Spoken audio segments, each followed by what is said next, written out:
ദുൽഖർ സൽമാൻ്റെ അധീനതയിലുള്ള ഒരു bike brand വിമാനത്തിൻ്റെ നിർമ്മാണ ഡിസൈനിൽ നിന്ന് ഇൻസ്പയർ ആയിട്ട് വാഹന ലോകത്തേക്ക് കടന്നു വന്ന ബ്രാൻഡ്. ഇങ്ങനെയൊക്കെ വേണമെങ്കിൽ നമുക്ക് അൾട്രാ വയലറ്റിനെ കുറിച്ച് സംസാരിക്കാം. അൾട്രാ വയലറ്റിൻ്റെ F77 എന്ന് പറയുന്ന മോഡലിനെ നമ്മൾ നേരത്തെ പരിചയപ്പെടുത്തിയിട്ടുണ്ട്. ഇപ്പോൾ ഇതാ നമ്മളുള്ളത് അൾട്രാ വയലറ്റിൻ്റെ പ്ലാന്റിലാണ്. അവരവരുടെ ഏറ്റവും പുതിയ ഒരു വേരിയൻറ്റിനെ കൂടി വാഹന വിപണിയിലേക്ക് ഇറക്കിയിരിക്കുകയാണ്. ചില പ്രധാനപ്പെട്ട മാറ്റങ്ങളാണ്. റേഞ്ചിൽ മാറ്റം വന്നിട്ടുണ്ട്, പ്രൈസിൽ മാറ്റം വന്നിട്ടുണ്ട്, ടോർക്കിൽ മാറ്റം വന്നിട്ടുണ്ട്. ഇതിനെക്കുറിച്ചൊക്കെ സംസാരിക്കാം. എല്ലാ കൂട്ടുകാർക്കും നമ്മുടെ പുതിയൊരു വീഡിയോയിലേക്ക് ഹൃദ്യമായ സ്വാഗതം.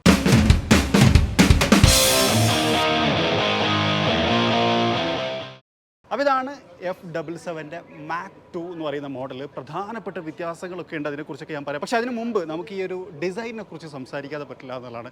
ശരിക്കും ഈ ഒരു ഫൈറ്റർ ജെറ്റ് അങ്ങനത്തെ ആ ഒരു ഏവിയേഷനിൽ നിന്നാണ് ഇത് ഇൻസ്പയർ ആയിട്ടുള്ളത്. അതുകൊണ്ട് തന്നെ ഫ്ലൈറ്റ് മോഡ്, ആക്ടിവേറ്റ്, അങ്ങനത്തെ കുറേ സാധനങ്ങൾ നമുക്ക് കാണാം. പിന്നെ അതുപോലെ തന്നെ ഇതിൻ്റെ യൂസേഴ്സിനെ അവർ വിശേഷിപ്പിക്കുന്നത് പൈലറ്റ് എന്നാണ്. അതുപോലെ തന്നെ ഇതിൻ്റെ ഷോറൂമിനെ അവർ വിശേഷിപ്പിക്കുന്നത് ഹാങ്ങർ എന്നാണ്. ഈ വേർഡുകളൊക്കെ ശരിക്കും ഈ ഒരു വിമാന ഇൻഡസ്ട്രിയിൽ നിന്ന് വന്നിട്ടുള്ളതാണ് എന്നുള്ളതാണ്. മറ്റൊരു പ്രത്യേകത, ഇതിൻ്റെ പാനൽ ശ്രദ്ധിച്ച് കഴിഞ്ഞാൽ അറിയാം, ഇതിൻ്റെ എവിടെയും നിങ്ങൾക്ക് സ്ക്രൂസിന് അങ്ങനെ കാര്യമായിട്ട് കാണാൻ കഴിയില്ല എന്നുള്ളതാണ്. ജോയിൻറ്റിലോ ഇവിടെ എവിടെയും നമുക്ക് സ്ക്രൂകളെ കാണാൻ കഴിയില്ല എന്നുള്ളൊരു വലിയ ഹൈലൈറ്റ് ഉണ്ട്.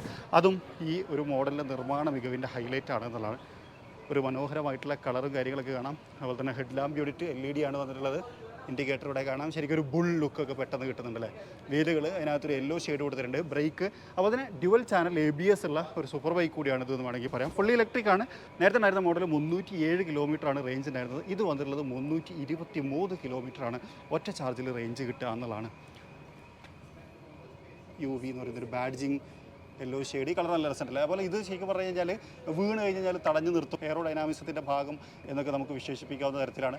ധാരാളം ഗ്രാഫിക്കൽ റെപ്രസെൻറ്റേഷൻ ഉണ്ട്. നല്ല രസമുണ്ടല്ലേ. ഓക്കെ, ഇതിനകത്താട്ടോ ബാറ്ററി വരുന്നത് ഉണ്ടോ. ഈ ബാറ്ററിൻ്റെ പ്രത്യേകത എന്ന് വെച്ച് കഴിഞ്ഞാൽ അത്യാവശ്യം നല്ല സേഫ് ആയിട്ടാണ് ചെയ്തേക്കുന്നത് എന്നുള്ളൊരു ഹൈലൈറ്റ് ഉണ്ട്. അതൊക്കെ നമ്മൾ നേരത്തെ ഡീറ്റെയിൽ ആയിട്ട് പറഞ്ഞിട്ടുള്ളതാണ്. സസ്പെൻഷൻ ഇവിടെ നമുക്ക് കാണാൻ കഴിയും. റിയർ വീല് കാണാം. അതിനകത്തും ആ ഒരു യെല്ലോ ഷെയ്ഡ്, ബ്രേക്ക് തുടങ്ങിയിട്ടുള്ള കാര്യങ്ങൾ ഹൈലൈറ്റ് ചെയ്തിട്ടുണ്ട് എന്നുള്ളതാണ്. ഇങ്ങോട്ട് വരുന്ന സമയത്ത് ഒരു ബ്ലാക്ക് പാറ്റേൺ കാണാം. Tail lamp unit, indicator, F77 Mac 2 number പ്ലേറ്റിൻ്റെ ഏരിയ ആണ്. അപ്പോൾ അത്യാവശ്യം നല്ല ട്രാവലും കാര്യങ്ങളൊക്കെ നമുക്ക് ഫീൽ ചെയ്യുന്നുണ്ട്. സസ്പെൻഷൻ നല്ലതായിരിക്കും തന്നെയാണ് നമ്മൾ പ്രതീക്ഷിക്കുന്നത് എന്നാണ്. പിന്നെ വന്നിട്ടുള്ള പ്രധാനപ്പെട്ട ഒരു ചേഞ്ച് എന്ന് പറഞ്ഞു കഴിഞ്ഞാൽ റീജൻ്റെ കാര്യത്തിലാണ്. ഇത് ഉപയോഗിച്ച് നമുക്ക് റീജൻസിനെ കൺട്രോൾ ചെയ്യാൻ പറ്റും. ഒരു പുതിയ കാര്യമാണ്. അതായത് പുതിയൊരു ഇന്നോവേഷൻ കൊണ്ടുവന്നിട്ടുള്ളതാണ് റീജൻ. അപ്പം റീജനറേഷനിലുകൊണ്ട് തന്നെ ബ്രേക്കിംഗ് എഫക്റ്റ് കുറച്ചുകൂടി കൂടുതലായിരിക്കും എന്നതാണ്. ഡീസലറേഷൻ്റെ കാര്യത്തിൽ 7.7 സെക്കൻഡ് കൊണ്ട് 0 to 100 ടച്ച് ചെയ്യും എന്നുള്ളതാണ്. 3 ലെവൽ ട്രാക്ഷൻ കൺട്രോൾ വന്നിട്ടുണ്ട്. അതുപോലെ തന്നെ ഡൈനാമിക് സ്റ്റെബിലിറ്റി കൺട്രോളുകൾ വന്നിട്ടുണ്ട് സേഫ്റ്റിയുടെ ഭാഗമായിട്ട്. ആ കാര്യങ്ങളൊക്കെ ഇതിനകത്ത് ഹൈലൈറ്റ് ആണ്. 10 to 80% 1 hour കൊണ്ട് നമുക്ക് ചാർജ് ചെയ്തെടുക്കാൻ പറ്റും. അതിൻ്റെ ചാർജിങ് യൂണിറ്റും കാര്യങ്ങളൊക്കെ ഇവിടെ നമുക്ക് കാണാൻ കഴിയും എന്നുള്ളതാണ്. ഒരു Indian flag, engine kill start, on തുടങ്ങിയിട്ടുള്ള കാര്യങ്ങളൊക്കെ അവിടെ കാണാൻ പറ്റും എന്നുള്ളതാണ്. അതുപോലെ തന്നെ ഈ ഹാൻഡിലിൻ്റെ ഒരു പ്രത്യേകത എന്താണെന്ന് വെച്ച് കഴിഞ്ഞാൽ ശരിക്കും മറ്റുള്ള സൂപ്പർ ബൈക്കുകൾ അപേക്ഷിച്ച് പൊസിഷൻ കുറച്ചുകൂടി ക്ലിയർ ആണെന്നുള്ളതാണ്. അതായത് ഒരു ട്രയാങ്കിളിൽ ആ ഒരു കാര്യം കുറച്ചുകൂടി ക്ലിയർ ആയിട്ട് വരും. അതുകൊണ്ട് തന്നെ റൈഡ് ചെയ്യുന്ന സമയത്ത് കുറച്ചുകൂടി കംഫർട്ടബിൾ ആയിരിക്കും എന്നുള്ളതാണ്. ഇനി ഈ ഒരു ക്ലസ്റ്ററില്ല, ഇത് ശരിക്കും പറഞ്ഞു കഴിഞ്ഞാൽ ഇപ്പം ഇവിടെ കീ ഇല്ലാത്തതുകൊണ്ട് നമുക്ക് വർക്ക് ചെയ്യില്ല. അതുകൊണ്ട് ഞാൻ അകത്തുനിന്നത് കാണിക്കാം കേട്ടോ. അത് കഴിഞ്ഞിട്ട് ഞാൻ വീണ്ടും തിരിച്ചിങ്ങോട്ട് വരാം. അപ്പോൾ ഇതാണ് ഇൻസ്ട്രുമെൻറ്റ് ക്ലസ്റ്റർ. ഇതിനകത്ത് ടയർ പ്രഷർ മോണിറ്ററിംഗ് സിസ്റ്റം വരുന്നുണ്ട്. അതുപോലെ തന്നെ navigation, my trip settings, controls.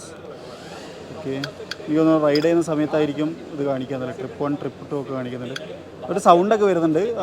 ചെറിയൊരു റീഡിങ് വിസിബിലിറ്റി പ്രശ്നം ഉണ്ടാവുമോ എന്നുള്ളൊരു സംശയമുണ്ട്. കാരണം റൈഡ് ചെയ്യുന്ന സമയത്ത് അത് റൈഡ് ചെയ്യുമ്പോഴേ ഡീറ്റെയിൽ ആയിട്ട് പറയാൻ പറ്റുള്ളൂ എന്നുള്ളതാണ്. അപ്പോൾ നമ്മൾ വീണ്ടും ഇവിടെ തന്നെ എത്തിക്കണം. ഇനി ഒരു കാര്യം വെച്ച് കഴിഞ്ഞാൽ ഇതിൻ്റെ ഒരു സസ്പെൻഷൻ ഇവിടെ F77 എന്ന് പറയുന്ന ഒരു ബാഡ്ജിങ് ഒക്കെ കാണാം. ഈ ഒരു ഫ്രണ്ട് സസ്പെൻഷൻ ആ ട്രാവലിനെ കംപ്ലീറ്റ് അത് കവർ ചെയ്ത് വെച്ചേക്കാണ്. അതുകൊണ്ട് തന്നെ നേരത്തെ നമ്മൾ പറഞ്ഞ പോലെ തന്നെ ആ ഒരു ബുൾ ലുക്ക് ഇവിടെ കിട്ടും എന്നുള്ളതാണ്. ബാറ്ററി അവിടെയാണെന്ന് ഞാൻ പറഞ്ഞു. അപ്പോൾ ഫ്യൂൽ ടാങ്ക് പോലെ നമുക്ക് ഫീൽ ചെയ്യുന്നുണ്ടെങ്കിലും അത് ശരിക്കും ആ ഒരു സ്പോർട്സ് അറ്റയർ കൊടുക്കാൻ അത് സഹായിക്കുന്നുണ്ട് എന്നുള്ള വേറൊരു കാര്യം. ഈ കളർ നല്ല രസമുണ്ടല്ലോ, ഈ ബ്ലൂ കളർ ആയിട്ട് വരുന്നത്.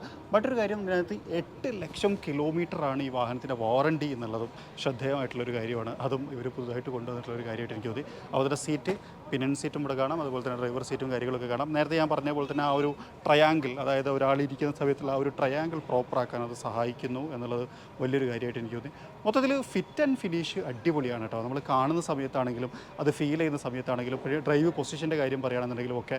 അപ്പം അൾട്രാ വയലറ്റിനെ ശരിക്കും ഇതിനെ കമ്പനി വിശേഷിപ്പിക്കുന്നത് feel like A jet, drive like A jet എന്നുള്ള രൂപത്തിലാണ്. അതായത് മൊത്തത്തിൽ ആ ഒരു ജെറ്റ് ഇൻസ്പിറേഷൻ നമുക്ക് മൊത്തത്തിൽ കാണാൻ കഴിയും എന്നുള്ളതും വേറൊരു കാര്യം. ഇനി ഇതിനകത്ത് വന്നിട്ടുള്ള ഒരു സേഫ്റ്റി ഫീച്ചറാണ് ഡെൽറ്റ വാച്ച് എന്ന് പറയുന്നത്. ഡെൽറ്റ വാച്ച് എന്താണെന്ന് വെച്ച് കഴിഞ്ഞാൽ ഇപ്പം അത് ശരിക്കും ഒരു മൂവ്മെൻറ്റ് അലേർട്ടാണെന്ന് പറയുന്നത്. അതായത് ആളുകൾ മോഷ്ടിച്ചു കൊണ്ടുപോവുകയോ ഇളക്കുകയോ അല്ലെങ്കിൽ മൂവ് ചെയ്യാൻ ശ്രമിക്കുകയോ ഒക്കെ ചെയ്ത് കഴിഞ്ഞാൽ ഒരു വാർണിംഗ് ആണ്. അത് സംഭവിച്ചു കഴിഞ്ഞാൽ നമ്മൾ എടുത്തു കഴിഞ്ഞാൽ തന്നെ ഇങ്ങനൊരു സൗണ്ടും കാര്യങ്ങളും വാർണിങ്ങും ഒക്കെ വന്നിട്ട് അത് നമുക്ക് ബോധ്യപ്പെടുത്തും എന്നുള്ളതാണ് ഒരു കാര്യം. ഇൻട്രസ്റ്റിംഗ് ആയിട്ട് തോന്നി. മോസ്റ്റ് മോഡേൺ വെഹിക്കിൾസിനൊക്കെ അത് വന്നിട്ടുണ്ട് എന്നുള്ളത് മറ്റൊരു കാര്യം. ഇത് ശരിക്കും ജസ്റ്റ് ഈ ഒരു പുതിയ മാറ്റങ്ങളും അതുപോലെ തന്നെ ഈ ഒരു കളർ ടോണും അങ്ങനത്തെ കാര്യങ്ങളൊക്കെ ഒന്ന് കാണിക്കുകയാണ്. വ്യത്യസ്തങ്ങളായിട്ടുള്ള കളറുകൾ ലോഞ്ച് ചെയ്തിട്ടുണ്ട്. അതുപോലെ തന്നെ ഈ ഒരു ഡിസൈൻ എലമെൻറ്റിലൊന്നും കാര്യമായിട്ടുള്ള മാറ്റങ്ങൾ വന്നിട്ടില്ല. ഇത് നമ്മൾ റൈഡ് ചെയ്തിട്ടും അതുപോലെ തന്നെ അത് എക്സ്പീരിയൻസ് ചെയ്തിട്ടുള്ള ഡീറ്റെയിൽ ആയിട്ടുള്ളൊരു വീഡിയോ നമ്മുടെ ചാനലിനകത്ത് നമ്മൾ കൊടുത്തിട്ടുണ്ട് എന്നുള്ളതാണ്.